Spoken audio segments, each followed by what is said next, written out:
Bismillahirrahmanirrahim. Assalamualaikum warahmatullahi wabarakatuh.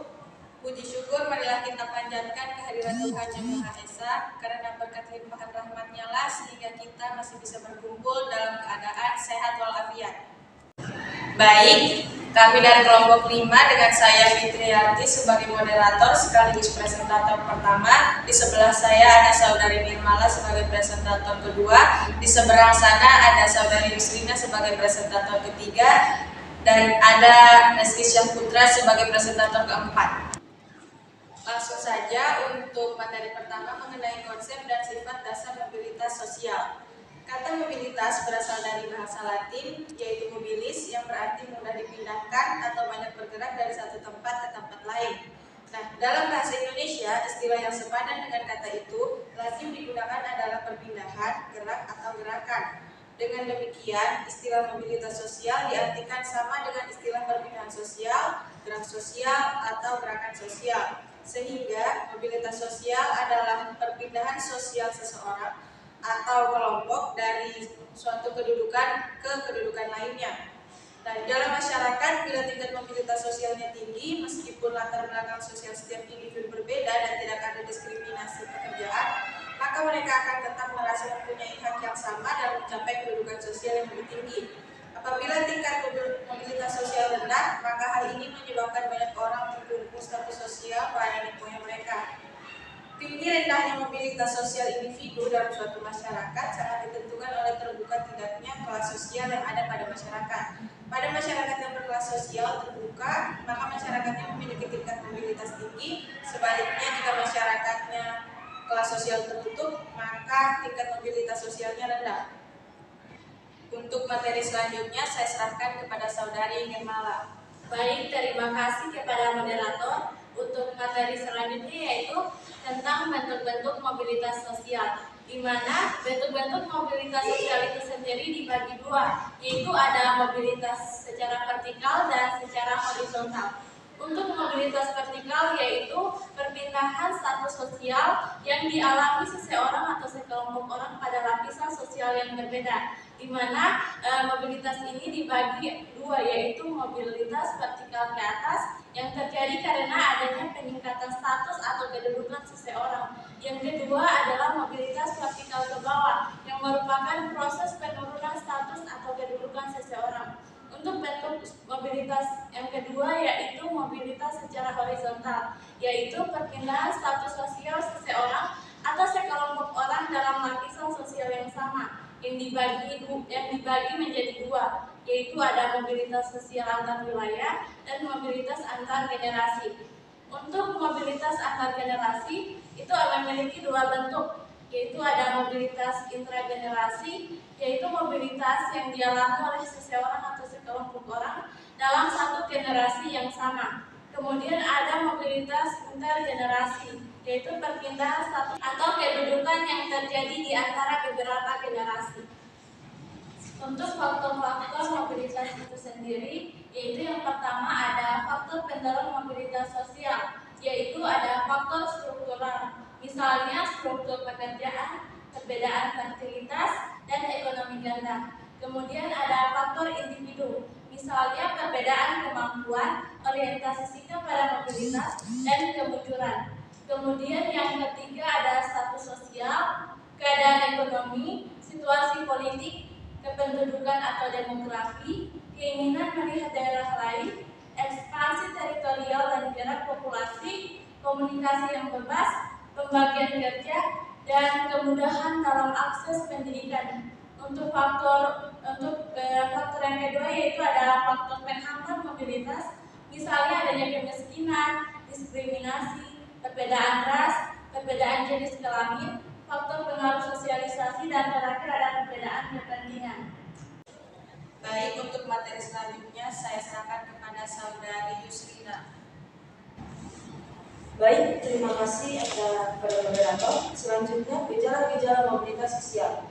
Mobilitas sosial memiliki beberapa gejala, yaitu diantaranya: pertama, mobilitas sosial dapat melibatkan individu atau sekelompok individu dalam masyarakat. Kedua, mobilitas sosial dapat berlangsung secara vertikal maupun horizontal. Ketiga, Sudah tidaknya individu atau sekelompok individu melakukan mobilitas sosial tergantung pada struktur sosial masyarakatnya. Keempat, perubahan dalam mobilitas sosial ditandai oleh perubahan struktur sosial yang meliputi hubungan antar individu dalam kelompok dan antara individu dan kelompok. Gejala mobilitas terbagi menjadi dua, yaitu gejala mobilitas sosial vertikal dan horizontal. Gejala mobilitas sosial yang pertama yaitu terjadi kenaikan maupun penurunan posisi, pangkat, jabatan, atau kualitas hidup pada seseorang. Yang kedua, biasanya kenaikan atau penurunan ini diakibatkan oleh faktor-faktor seperti kekayaan, kekuasaan, dan tingkat pendidikan seseorang. Yang ketiga, mempengaruhi kehidupan seseorang secara keseluruhan dengan perubahan yang signifikan. Misalnya, dari miskin menjadi kaya ataupun sebaliknya dari kaya menjadi miskin. Terakhir, bisa terjadi pada siapa saja dalam kondisi apapun. Selanjutnya, gejala mobilitas secara horizontal. Yang pertama, perpindahan posisi, pangkat maupun jabatan berada pada tingkat yang sama. Yang kedua, tidak mempengaruhi kehidupan seseorang secara keseluruhan. Misalnya, yang tadinya guru matematika di SMP A dipindah tugaskan menjadi guru matematika di SMP B. Yang ketiga, biasanya hanya terjadi pada pangkat, posisi ataupun jabatan. Kekayaan tidak mengambil peran dalam mobilitas secara horizontal. Yang terakhir, tidak terjadi perubahan kedudukan maupun derajat. Untuk materi selanjutnya, saya serahkan kepada Saudara Reski Putra. Saluran mobilitas sosial. Yang pertama, lembaga pendidikan sekolah. Pendidikan sekolah dianggap sebagai sosial elevator karena sekolah merupakan saluran untuk melakukan mobilitas sosial yang bergerak dari kedudukan rendah menuju kedudukan yang lebih tinggi. Yang kedua, organisasi ekonomi.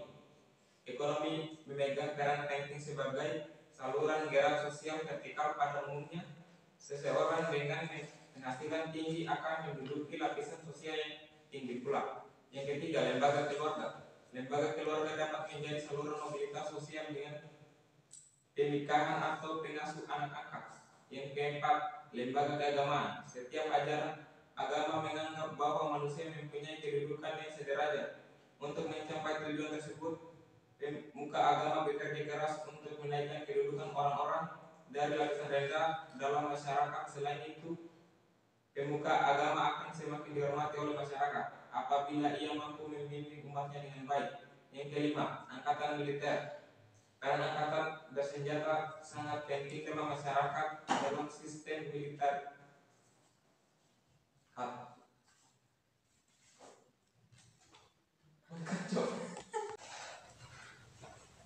Dengan sistem militerisme sering melalui karir dalam militer, seorang prajurit dapat memperoleh kekuasaan dengan wewenang yang lebih besar. Yang keenam, organisasi politik. Suatu organisasi politik seperti partai politik dapat memberikan peluang besar bagi anggota-anggotanya untuk naik dalam tangga kedudukan yang lebih tinggi, terutama pada saat berlangsungnya pemilihan umum. Yang ketujuh, organisasi keahlian. Yang dimaksud dengan organisasi keahlian antara lain himpunan sarjana ilmu pengetahuan sosial, Ikatan Dokter Indonesia, Persatuan Para Pelukis, dan lain-lain. Baik, saya ucapkan terima kasih kepada para presentator yang sudah memaparkan materinya. Untuk sesi selanjutnya saya buka sesi tanya jawab dengan satu pertanyaan kepada teman-teman yang ingin bertanya. Saya persilakan. Saudari Linta, saya persilakan untuk bertanya. Baik, terima kasih. Perkenalkan, nama saya Ratu Armita. Tadi telah dijelaskan materi tentang mobilitas sosial. Jadi pertanyaan saya, benarkah lembaga pendidikan merupakan saluran yang paling efektif dan konkret untuk terjadinya mobilitas sosial? Baik, untuk jawabannya saya serahkan kepada Saudara Reski Putra. Kepada Saudara Reski Putra, saya persilahkan. Baik, saya akan menjawab pertanyaan dari Ratu Linta. Dengan soal benarkah lembaga pendidikan merupakan saluran yang paling efektif dan konkret untuk terjadinya mobilitas sosial? Jawabannya adalah lembaga yang paling efektif dan paling konkret untuk terjadinya mobilitas vertikal ke atas bagi seluruh lapisan masyarakat adalah lembaga pendidikan. Pendidikan adalah kunci untuk memperbaiki kehidupan di masa depan. Untuk itu, pendidikan berkualitas harus diakses oleh semua lapisan masyarakat. Dan juga saya kembalikan ke moderator. Baik, terima kasih atas jawabannya. Selanjutnya saya kembalikan kepada saudari penanya. Apakah jawaban dari kelompok kamu sudah dapat diterima? Iya, saya terima. Baik, itulah tadi presentasi dari kelompok kami.